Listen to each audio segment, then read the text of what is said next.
ನಮಸ್ತೆ ಫ್ರೆಂಡ್ಸ್, ರಾಜ್ ಜಾಬ್ಸ್ಗೆ ಸ್ವಾಗತ. ಫ್ರೆಂಡ್ಸ್, ಕರ್ನಾಟಕ ರಾಜ್ಯಪತ್ರ ಬಿಡುಗಡೆಯಾಗಿದೆ ನೋಡಿ. ಅಂದರೆ ನೋಟಿಫಿಕೇಶನ್ ಕೂಡ ಇದೆ, ನೋಟಿಫಿಕೇಶನ್ ಕೂಡ ಬಿಡುಗಡೆಯಾಗಿದೆ ನೋಡಿ.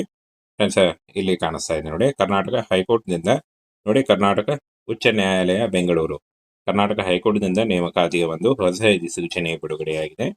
ಈ ಒಂದು ಹೊಸ ಅಧಿಸೂಚನೆಯನ್ನ ಏನು ಕರೆದಿದ್ದಾರೆ ಕರ್ನಾಟಕ ರಾಜ್ಯ ಸರ್ಕಾರಿ. ಈ ಒಂದು ಹುದ್ದೆಗಳಿಗೆ ಪುರುಷ ಮತ್ತು ಮಹಿಳಾ ಅಭ್ಯರ್ಥಿಗಳು ಇಬ್ರು ಅರ್ಜಿಗಳನ್ನ ಸಲ್ಲಿಸಬಹುದು. ಸಂಪೂರ್ಣವಾಗಿ ಈ ಒಂದು ಹುದ್ದೆಗಳು ಕಾಯಂ ಉದ್ಯೋಗಗಳಾಗಿರ್ತವೆ ನೋಡಿ, ಹಾಗೂ ಸರ್ಕಾರಿ ಉದ್ಯೋಗಗಳಾಗಿರ್ತವೆ. ಇನ್ನು ನೇರ ನೇಮಕಾತಿ ಇರುತ್ತೆ ನೋಡಿ. ಇದ್ರ ಬಗ್ಗೆ ಸಂಪೂರ್ಣ ಮಾಹಿತಿಯನ್ನ ತಿಳಿಸ್ಕೊಡ್ತೀನಿ, ವಿಡಿಯೋನ ಕೊನೆವರೆಗೆ ನೋಡಿ. ಹಾಗೆ ಇನ್ನು ಈ ಒಂದು ಅಫಿಷಿಯಲ್ ವೆಬ್ಸೈಟ್ಗೆ ಹೋಗಿ ಆನ್ಲೈನ್ ಮೂಲಕ ನೀವು ಅರ್ಜಿಗಳನ್ನ ಸಲ್ಲಿಸಬೇಕಾಗತ್ತೆ. ಅಫಿಷಿಯಲ್ ವೆಬ್ಸೈಟ್ಗೆ ಅದರ ಈ ಒಂದು ನೇರ ಲಿಂಕ್ ಅನ್ನ ವಿಡಿಯೋ ಡಿಸ್ಕ್ರಿಪ್ಷನ್ ಬಾಕ್ಸ್ ಅಲ್ಲಿ ಕೊಟ್ಟಿರ್ತೇನೆ ನೋಡಿ. ಅಲ್ಲಿ ಹೋಗಿ ಡೈರೆಕ್ಟ್ ಆಗಿ ನೀವು ಅರ್ಜಿಗಳನ್ನ ಸಲ್ಲಿಸಬಹುದು. ಇನ್ನು ವೇತನ ಶ್ರೇಣಿ 44,000ದಿಂದ 1,42,000 ಇರುತ್ತೆ ನೋಡಿ.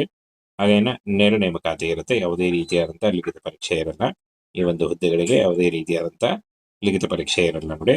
ಹಾಗೇನ ಕೆಲಸ ನೋಡಿ, ಇಲ್ಲಿ ಕಾಣಿಸ್ತಾ ಇದೆ 18ರಿಂದ 45 ವರ್ಷದ ಒಳಗಿನವರು ಅರ್ಜಿಗಳನ್ನ ಸಲ್ಲಿಸಬಹುದಾಗಿರುತ್ತೆ. ಸಾಮಾನ್ಯ ಅಭ್ಯರ್ಥಿಗಳಿಗೆ 40 ವರ್ಷ, ಇತರೆ ಹಿಂದುಳಿದ ವರ್ಗ ಅಂದ್ರೆ ಪ್ರವರ್ಗ 2A, 2B, 3A ಮತ್ತು 3B ಅಭ್ಯರ್ಥಿಗಳಿಗೆ 43 ವರ್ಷ, ಹಾಗೂ ಪರಿಶಿಷ್ಟ ಜಾತಿ, ಪರಿಶಿಷ್ಟ ಪಂಗಡ ಮತ್ತು ಇತರೆ ಹಿಂದುಳಿದ ವರ್ಗಕ್ಕೆ ಸೇರಿದಂತಹ ಅಭ್ಯರ್ಥಿಗಳಿಗೆ 45 ವರ್ಷದ ಒಳಗಿನವರು ನೀವು ಅರ್ಜಿಗಳನ್ನ ಸಲ್ಲಿಸಬಹುದಾಗಿರುತ್ತೆ. ಇನ್ನು ಅರ್ಜಿ ಶುಲ್ಕವನ್ನ ನೋಡೋದಾದ್ರೆ ನೋಡಿ, ಇಲ್ಲಿ ಕಾಣಿಸ್ತಾ ಇದೆ ಅರ್ಜಿ ಶುಲ್ಕ ನೋಡಿ. ಸಾಮಾನ್ಯ ವರ್ಗದವರಿಗೆ 500 ರೂಪಾಯಿ ಇರುತ್ತೆ. ಹಾಗೆ ಇತರೆ ಹಿಂದುಳಿದ ವರ್ಗಗಳು ಅಂದ್ರೆ ಪ್ರವರ್ಗ 2A, 2B ಮತ್ತು 3A, 3B ಅಭ್ಯರ್ಥಿಗಳಿಗೆ 500 ರೂಪಾಯಿ ಇರುತ್ತೆ. ಪರಿಶಿಷ್ಟ ಜಾತಿ, ಪರಿಶಿಷ್ಟ ಪಂಗಡ, ಇತರೆ ಹಿಂದುಳಿದ ವರ್ಗಕ್ಕೆ ಸೇರಿದ ಪ್ರವರ್ಗ 1 ಹಾಗೂ ಅಂಗವಿಕಲ ಅಭ್ಯರ್ಥಿಗಳಿಗೆ 250 ರೂಪಾಯಿ ಇರುತ್ತೆ ನೋಡಿ. ಈ ಒಂದು ಏನು ಅರ್ಜಿ ಶುಲ್ಕವನ್ನ ನೀವು ಆನ್ಲೈನ್ ಮೂಲಕ net banking, credit card, debit card ಅಥವಾ UPI ಮೂಲಕ ನೀವು ಪೇ ಮಾಡಬಹುದಾಗಿರುತ್ತೆ. ಆನ್ಲೈನ್ ಮೂಲಕ ಪೇ ಮಾಡಬಹುದಾಗಿರುತ್ತೆ ನೋಡಿ. ಹಾಗೇನ ನೋಡಿ, ಕೊನೆಯ ದಿನಾಂಕ ನೋಡಿ 15 ಏಪ್ರಿಲ್ 2026 ಅರ್ಜಿ ಸಲ್ಲಿಸಲಿಕ್ಕೆ ಅಥವಾ ಮತ್ತು ಏನು ಅರ್ಜಿ ಶುಲ್ಕ ಕಟ್ಟಲಿಕ್ಕೆ ಕೊನೆಯ ದಿನಾಂಕ ಆಗಿರುತ್ತೆ ನೋಡಿ. 15 ಏಪ್ರಿಲ್ ಕೊನೆಯ ದಿನಾಂಕ ಆಗಿರುತ್ತೆ. ಈ ಒಂದು ಕೊನೆಯ ದಿನಾಂಕದೊಳಗಾಗಿ ನೀವು ಅರ್ಜಿಗಳನ್ನ ಸಲ್ಲಿಸಬಹುದಾಗಿರುತ್ತೆ. ಈ ಒಂದು ನೋಟಿಫಿಕೇಶನ್ ನಮ್ಮ ಟೆಲಿಗ್ರಾಮ್ ಚಾನೆಲ್ ಇರುತ್ತೆ ನೋಡಿ. ಇದುವರೆಗೂ ಯಾರು ನಮ್ಮ ಟೆಲಿಗ್ರಾಮ್ ಚಾನೆಲ್ನ ಜಾಯಿನ್ ಆಗಿಲ್ಲ, ಈಗಲೇ ಜಾಯಿನ್ ಆಗಿ ಹೆಚ್ಚಿನ ಉದ್ಯೋಗ ಮಾಹಿತಿಗಳಿಗಾಗಿ ಈ ಒಂದು ನೋಟಿಫಿಕೇಶನ್ ನಮ್ಮ ಟೆಲಿಗ್ರಾಮ್ ಚಾನೆಲ್ ಇರುತ್ತೆ. ಅಲ್ಲಿ ಹೋಗಿ ನೀವು ಡೌನ್ಲೋಡ್ ಮಾಡಿಕೊಂಡು ಇನ್ನೂ ಹೆಚ್ಚಿನ ಮಾಹಿತಿಯನ್ನ ತಿಳ್ಕೊಳ್ಬಹುದು. ಹಾಗೆ ಇತರೆ ಅಂದ್ರೆ ಇನ್ನೂ ಜಾಸ್ತಿ ಹುದ್ದೆಗಳ ಮಾಹಿತಿ ಕೂಡ ಅಲ್ಲಿ ಇರುತ್ತೆ ನೋಡಿ. ಅಲ್ಲಿ ಹೋಗಿ ನೀವು ಜಾಯಿನ್ ಆಗಿ ನೋಡಿ. ಲಿಂಕು ವಿಡಿಯೋ ಡಿಸ್ಕ್ರಿಪ್ಷನ್ ಬಾಕ್ಸ್ ಅಲ್ಲಿ ಇರುತ್ತೆ. ಇಲ್ಲಿ ಕಾಣಿಸ್ತಾ ಇದೆ ನೋಡಿ, ಕರ್ನಾಟಕ ಹೈಕೋರ್ಟ್ ನೇಮಕಾತಿ ಆಗಿರುತ್ತೆ. ಒಟ್ಟು 70 ಹುದ್ದೆಗಳಿದಾವೆ. ಸಹಾಯಕ ಮತ್ತು ನ್ಯಾಯಾಲಯ ಕಾರ್ಯದರ್ಶಿ ಹುದ್ದೆಗಳಾಗಿರ್ತವೆ ನೋಡಿ. ಈ ಒಂದು ಹುದ್ದೆಗಳಿಗೆ ನೀವು ಆನ್ಲೈನ್ ಮೂಲಕ ಅರ್ಜಿಗಳನ್ನ ಸಲ್ಲಿಸಬಹುದಾಗಿರುತ್ತೆ. ಕರ್ನಾಟಕ ಬೆಂಗಳೂರಲ್ಲಿ ಆಯ್ಕೆ ನಡೆಯುತ್ತೆ ನೋಡಿ. ಅಂದ್ರೆ ಆಯ್ಕೆಯಾದಂತಹ ಅಭ್ಯರ್ಥಿಗಳಿಗೆ ಬೆಂಗಳೂರಲ್ಲಿ ನೇಮಕಾತಿ ಮಾಡಿಕೊಳ್ಳಲಾಗುತ್ತೆ. ಇನ್ನು 15 ಏಪ್ರಿಲ್ 2026 ಅರ್ಜಿ ಸಲ್ಲಿಸಲಿಕ್ಕೆ ಕೊನೆಯ ದಿನಾಂಕ ಆಗಿರುತ್ತೆ ನೋಡಿ. ಈ ಒಂದು ಕೊನೆಯ ದಿನಾಂಕದೊಳಗಾಗಿ ನೀವು ಅರ್ಜಿಗಳನ್ನ ಸಲ್ಲಿಸಬಹುದು. ಕರ್ನಾಟಕ ಏನು ಸರ್ಕಾರಿ ಹುದ್ದೆಗಳು ನೋಡಿ, ಕರ್ನಾಟಕ ಹೈಕೋರ್ಟ್ ನೇಮಕಾತಿ ಒಟ್ಟು 70 ಹುದ್ದೆಗಳು. ಉದ್ಯೋಗ ಸ್ಥಳ ಬೆಂಗಳೂರು, ಕರ್ನಾಟಕ ಆಗಿರುತ್ತೆ.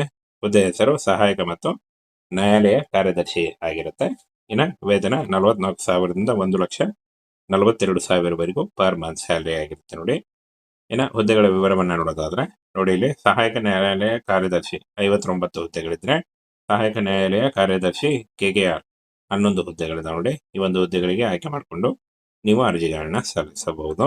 ಇನ್ನು ಈ ಒಂದು ಹುದ್ದೆಗಳಿಗೆ ಅರ್ಜಿ ಸಲ್ಲಿಸಲಿಕ್ಕೆ ಶೈಕ್ಷಣಿಕ ಅರ್ಹತೆಯನ್ನು ನೋಡೋದಾದ್ರೆ ಯಾವುದೇ ಡಿಗ್ರಿ ಅಥವಾ ಕಾನೂನಿನಲ್ಲಿ ನೀವು ಪದವಿ ಮಾಡ್ಕೊಂಡಿದ್ರು ನೀವು ಅರ್ಜಿಗಳನ್ನ ಸಲ್ಲಿಸಬಹುದು. ಹಾಗೆ ಕಂಪ್ಯೂಟರ್ ಅಪ್ಲಿಕೇಶನ್ ಮತ್ತು MBA ಪದವಿಯನ್ನು ಪೂರ್ಣಗೊಳಿಸಿದ್ರು ಕೂಡ ನೀವು ಈ ಒಂದು ಹುದ್ದೆಗಳಿಗೆ ಅರ್ಜಿಗಳನ್ನ ಸಲ್ಲಿಸಬಹುದಾಗಿರುತ್ತೆ.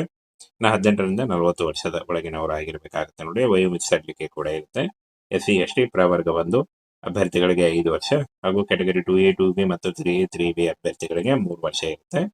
ಇನ್ನು ಅರ್ಜಿ ಶುಲ್ಕ ನೋಡಿ, ಪೂರ್ವಭಾವಿ ಪರೀಕ್ಷಾ ಶುಲ್ಕ ಅಂತ ಇರುತ್ತೆ.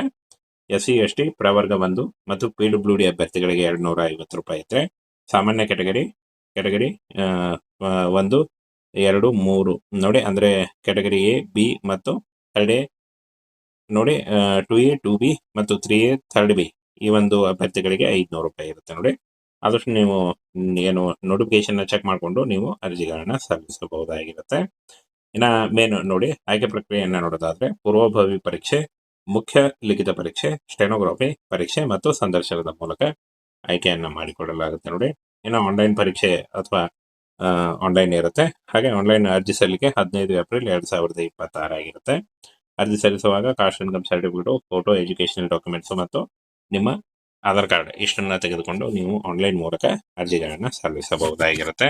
ಹಾಗೆ ಇದುವರೆಗೂ ಯಾರು ನಮ್ಮ ಟೆಲಿಗ್ರಾಮ್ ಚಾನೆಲ್ನ ಜಾಯ್ನ್ ಆಗಿಲ್ಲ, ಈಗಲೇ ಜಾಯ್ನ್ ಆಗಿ ಹೆಚ್ಚಿನ ಉದ್ಯೋಗ ಮಾಹಿತಿಗಳಿಗಾಗಿ ಕರ್ನಾಟಕ ಉಚ್ಚ ನ್ಯಾಯಾಲಯ ನೋಡಿ, ಕರ್ನಾಟಕ ಹೈಕೋರ್ಟ್ದಿಂದ ಈ ಒಂದು ಹುದ್ದೆಗಳಾಗಿರ್ತವೆ.